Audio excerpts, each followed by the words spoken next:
तू प्यार के भूला जा रानी, झूठों के हो जाए बदनामी। सुना तू प्यार के भूला जा रानी, झूठों के हो जाए बदनामी। तू हर हरकती दिलवा न सहे,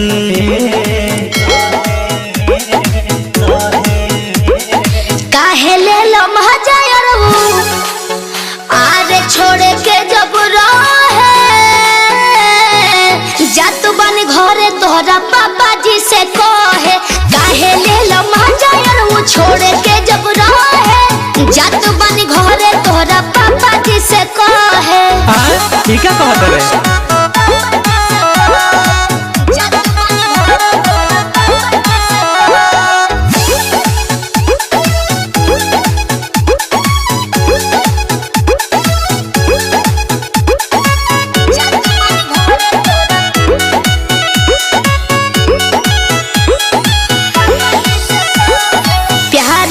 यार अब सवाल करम हो, छोड़े के जब कहब तो बवाल करम हो।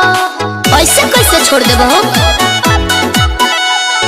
बीतल जवान साथ रहे बच्चा पाना, ऊंच नीच हो जाए हंसी जमाना। घूमे लगलो तू अब जाहे तोहे, अब हम घूमे लगनी तब का काहे ले लो मजा आरे छोड़ के जब रहे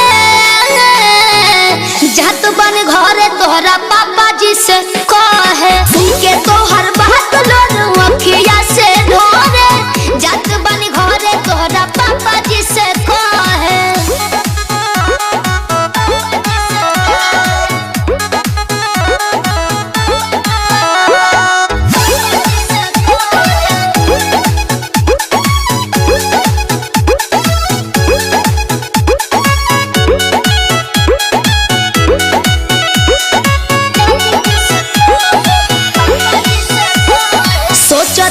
जवन तवन कबो न होई, हमनी दुनू के बीच में आई न कोई। बुझाई कान खोल के सुन लो। समझे के कोशिश कर कहीं हरमेसी, कुल बात जाने ले प्रकाश परदेसी। कहे रंजित के माथा लगलो माहे,